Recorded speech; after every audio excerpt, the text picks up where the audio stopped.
Hello and नमस्कार सभी को। गुड मॉर्निंग, गुड इवनिंग, आप हमें जहां से भी सुन रहे हैं। मैं हूं आपकी host Divya and welcome to today's live session.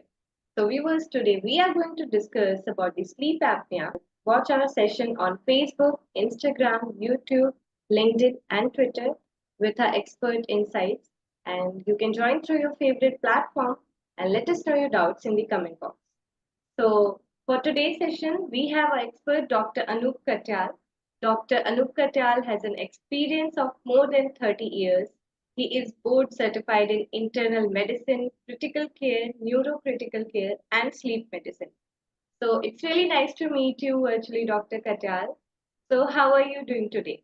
I'm doing good. Thanks for having me. Yeah. So, Dr. Katyal, should we dive into the session? Sure. Yeah.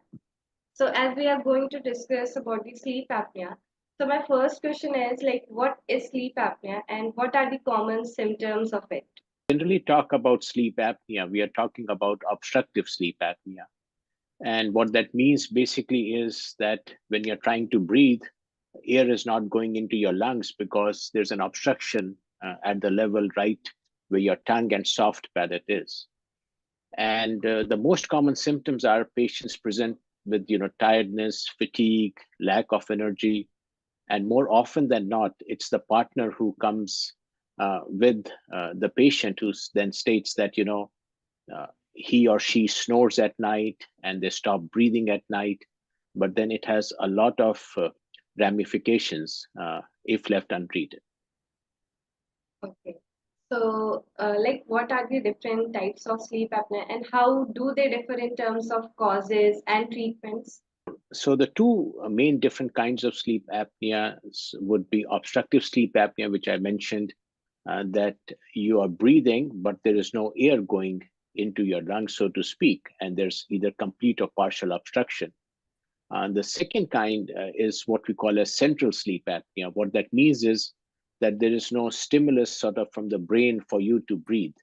And so there is no movement of your chest and abdomen when you do a sleep study. And a third kind that is now mentioned, which previously used to be called as complex sleep apnea, is treatment emergent central sleep apnea. So what that means is that you have obstructive sleep apnea, but when you treat it with like CPAP, like we will discuss down the line, then you see a lot of these central apneas, and a lot of these, go away about 50% just with treatment of CPAP. So if I were to classify sleep apnea, I would say obstructive sleep apnea, central sleep apnea, and treatment emergent central sleep apneas. Those would be the three big kinds. Okay, so there are three major kinds of sleep. So thank you, Dr. Anup Katyal. You explained the details very well and in great depth. So building on that point, so how is sleep apnea is diagnosed and what test may be involved?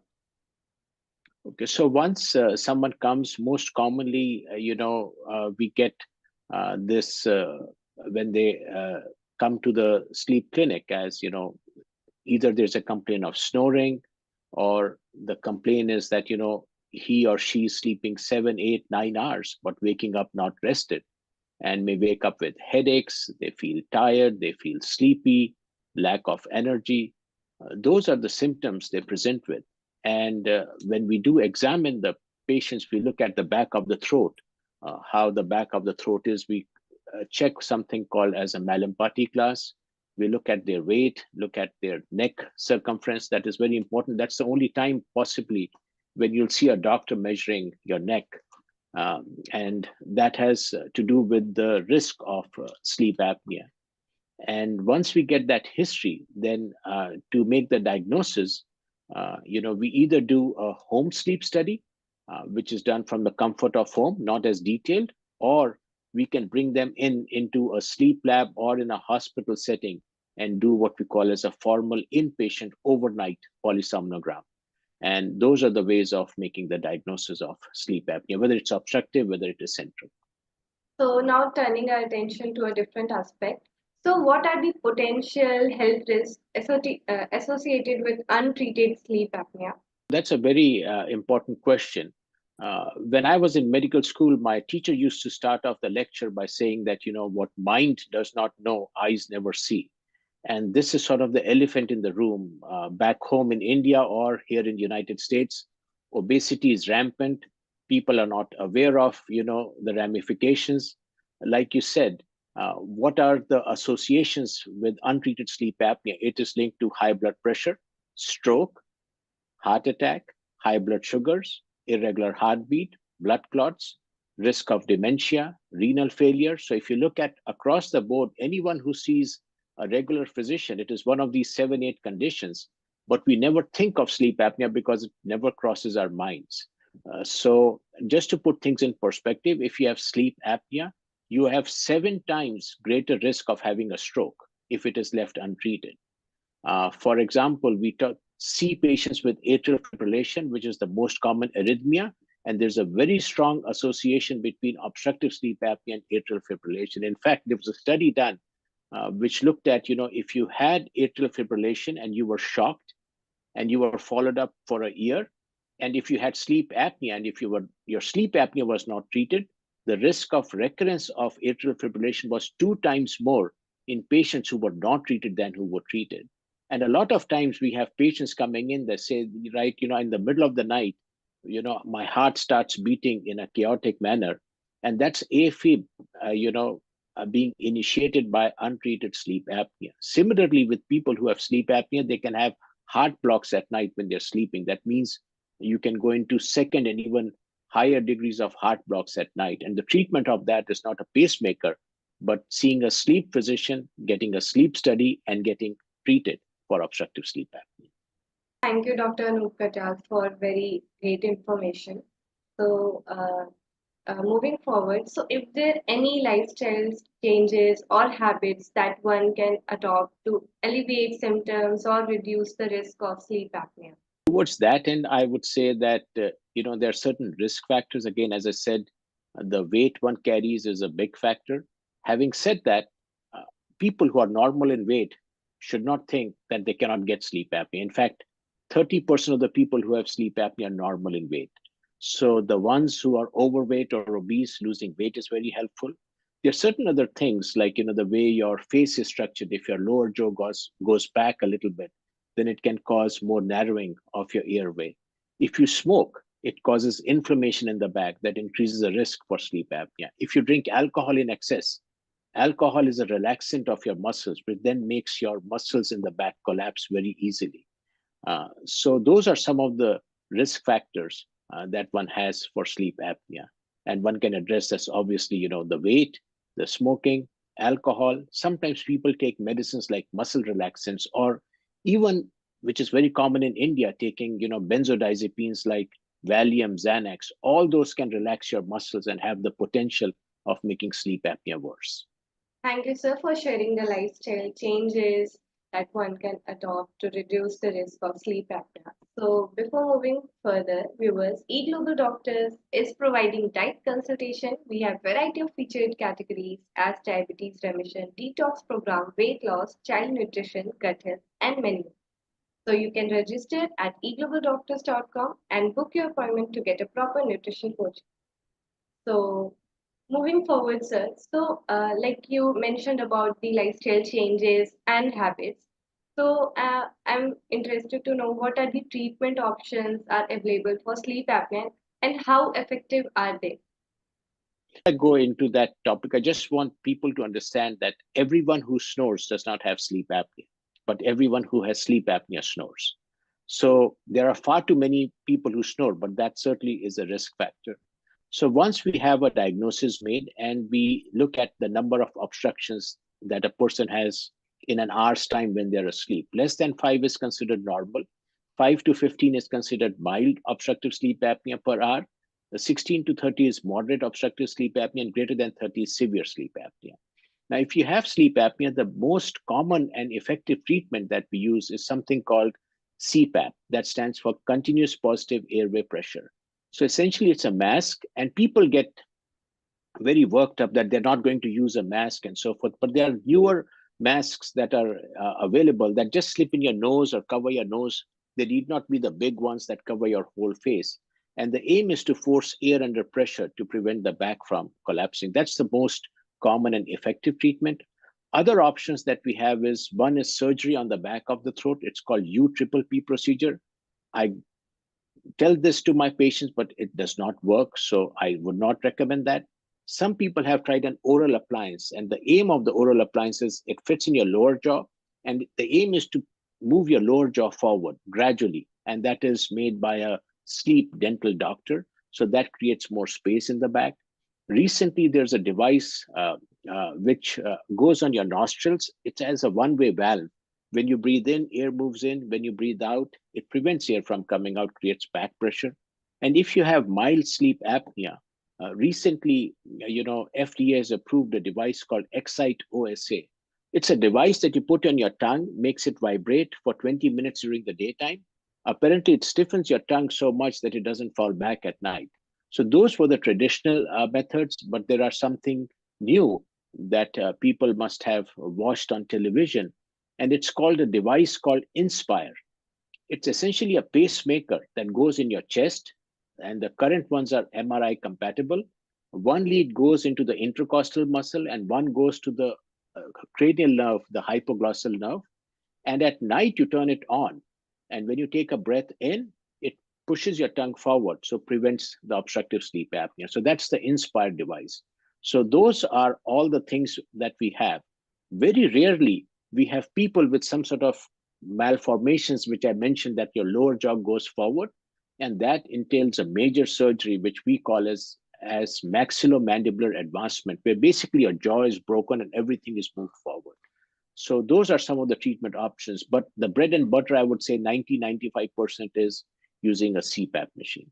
Yeah. So, sir, as you mentioned about the CPAP therapy, so what are the potential side effects or risks using CPAP therapy, and how can they be mitigated? This is a myth that CPAP can cause a lot of problems. There's some theoretical concerns. So some people, I would say, are claustrophobic. So then we have to do a process called acclimatization, have them wear the mask during the daytime, get used to it.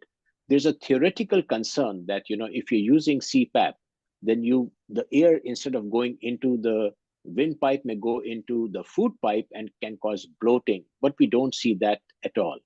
And I would say that this condition, sleep apnea, is a very big risk factor in people undergoing surgeries, because when they undergo surgery, after surgery, if you have untreated, undiagnosed sleep apnea and you get pain medications, etc., it has the potential of making a bad situation worse.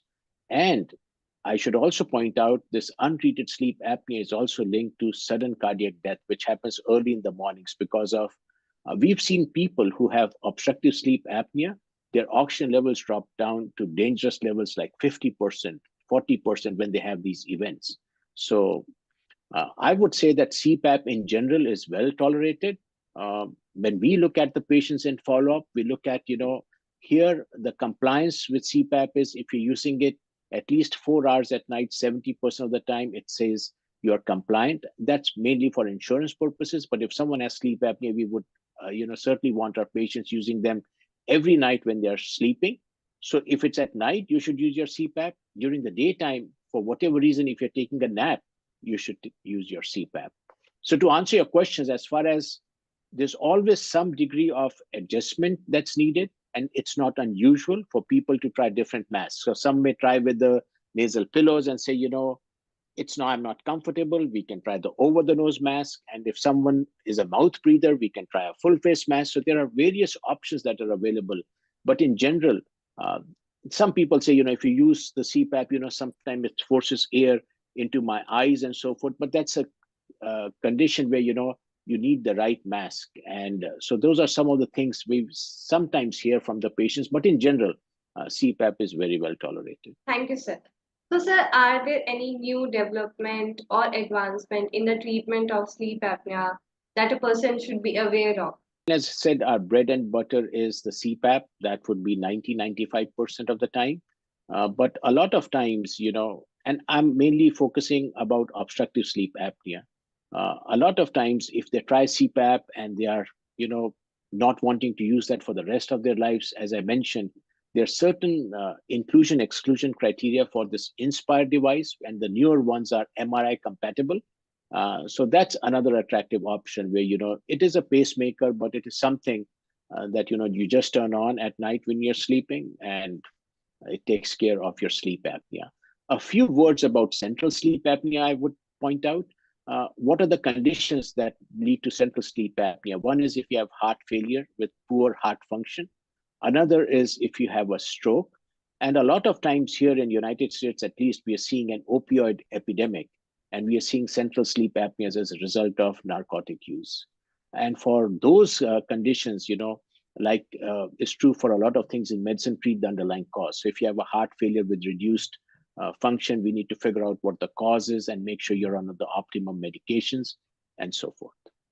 Moving forward, so sir, as we have discussed about the sleep apnea, so viewers, if you have any signs or symptoms of sleep apnea, you can reach out to our expert doctors on eGlobal Doctors if you need any help regarding your health problem. So, Dr. Katyal, as we discussed about a lot lifestyle changes, treatments, so can you provide a summary on some practical take-home message for prevention of sleep apnea to those audience who just has joined us? Very simple. I will mention there's something called stop bang, and anyone can do this at home within maybe less than a minute. So S stands for do you snore?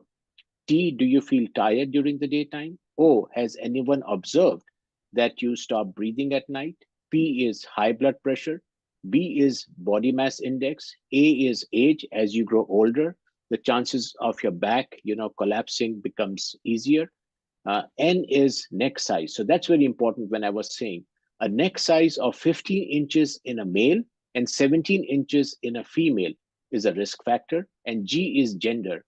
So till menopause, females are protective because of estrogen, but post menopause, the incidence is the same in males and females. So it's a simple questionnaire which has been validated called Stop Bang. And as in the sleep medicine community, they say that snoring is bad. They say laugh and the world laughs with you, snore and you sleep alone. So we hear it a lot of times that people who snore, they say, me and my partner, we are not sleeping in same rooms just because of the snoring. Thank you so much, sir, for providing a lots of information about the topic. I think our audience has got lots of useful information about the sleep apnea and its treatment. So thank you so much, Dr. Anup Katyal. It's always a pleasure to have you in our live sessions. You always bring so much of information. Thank you so much. Yeah.